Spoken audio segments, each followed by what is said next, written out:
말 한마디로 천냥 빚을 갚습니다. 성경 통독을 돕는 바이블 가이드입니다. 잠언 10장부터 14장을 읽습니다. 지혜로운 아들은 어떤 아들일까요? 돈을 많이 벌어 용돈을 많이 주는 아들, 아니면 성공해서 세상에 이름을 내고 부모님을 영화롭게 하는 아들일까요?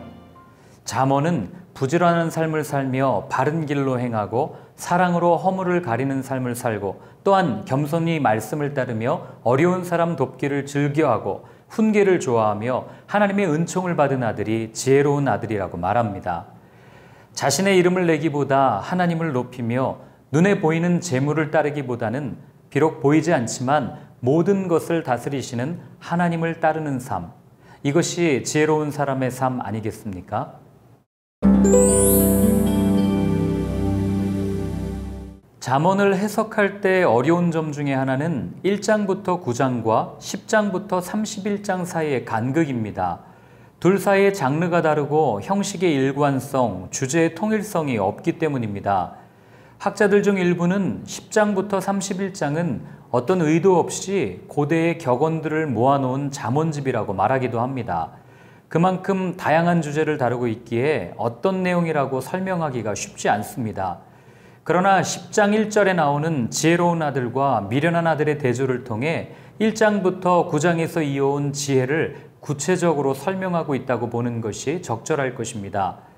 10장은 게으름과 부지런함, 마음과 입과 삶의 태도, 말과 생명, 재물과 궁핍 등의 삶의 구체적인 부분을 언급하고 생명의 길과 죄의 길을 대조하며 의인의 삶을 살 것을 권면합니다.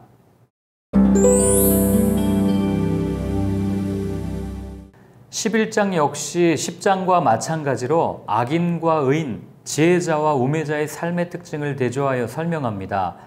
먼저 1절부터 8절은 정직과 의로운 삶이 주는 유익을, 9절부터 15절은 이웃과의 윤리적인 관계를, 16절부터 22절은 사람의 성품과 그로 인한 삶의 결과를, 23절부터 31절은 구제와 자비를 베푸는 삶이 지혜를 추구하는 사람의 의무이자 축복을 받는 길임을 설명합니다.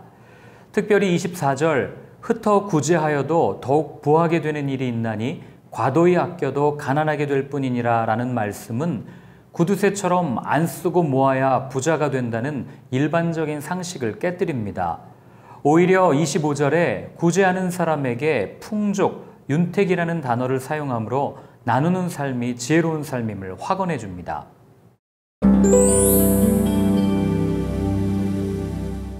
12장 1절부터 12절까지의 전반부는 10장 2절부터 12절의 내용과 유사합니다. 10장이 재물과 관련된 가르침을 주고 의인과 악인의 삶을 소개했다면 12장 전반부는 순서만 바꾸어 의인과 악인의 삶을 먼저 소개한 후에 재물에 대한 가르침을 전해줍니다.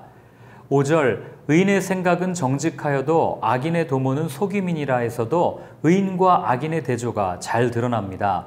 이어 허세를 부리는 일, 가축을 돌보는 일, 토지를 경작하는 일들을 예로 들며 지혜가 추상적인 이론이 아니라 삶의 실제적인 원리라는 것을 강조합니다.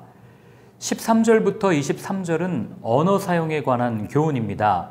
14절, 사람은 입의 열매로 말미암아 복록에 족하며 그 손이 행하는 대로 자기가 받느니라. 사람의 삶이 말에 의해 결정되고 말을 통해 내적인 성품까지도 드러남을 말합니다. 마치 우리가 다 실수가 많으니 만일 말에 실수가 없는 자면 곧 온전한 사람이라는 야고보서 3장 2절의 말씀과 같습니다.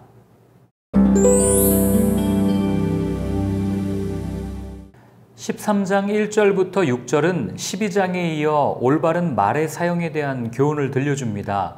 7절부터 13절은 지금까지 격렬했던 어조에서 벗어나 차분한 느낌으로 재물 및 성공과 관련된 가르침을 전합니다. 솔로몬이 같은 내용을 반복해서 말하는 것은 간절함의 표현으로 생각하면 됩니다. 바른 언어와 올바른 재물관이 그만큼 중요하다는 것을 말해주는 겁니다.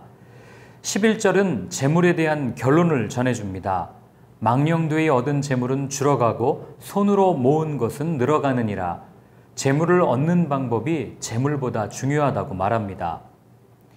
이어 나오는 14절부터 20절은 의인과 악인이 사회에 끼치는 영향을 묘사하는 11장 9절부터 15절과 비슷해 보입니다. 13장에서는 지혜로운 자와 어리석은 자가 친구, 자손, 자녀 교육, 공동체에 이르기까지 다양한 범위의 가족과 이웃에게 끼치는 영향에 초점을 둡니다. 이를 20절이 잘 표현합니다. 지혜로운 자와 동행하면 지혜를 얻고 미련한 자와 사귀면 해를 받느니라.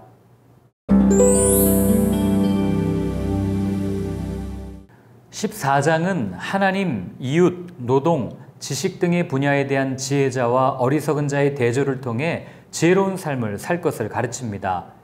지식을 많이 가졌다고 해서 지혜로운 삶을 사는 것은 아닙니다. 세속적인 지식은 사람으로 하여금 단순히 자기 유익을 쫓게 하므로 오히려 미련한 삶을 살게 할 수 있습니다. 세속적인 지식과 지혜의 차이는 무엇일까요? 그것은 출발이 어디냐에 있습니다. 나만의 소유와 이익을 위한 출발이냐, 아니면 모두를 유익하게 하는 것을 위한 출발이냐, 즉 하나님을 따르느냐, 사람의 생각을 따르느냐입니다. 14장의 핵심 주제는 26절, 27절에서 발견됩니다. 여호와를 경외하는 자에게는 견고한 의뢰가 있나니 그 자녀들에게 피난처가 있으리라. 여호와를 경외하는 것은 생명의 셈이니 사망의 그물에서 벗어나게 하느니라.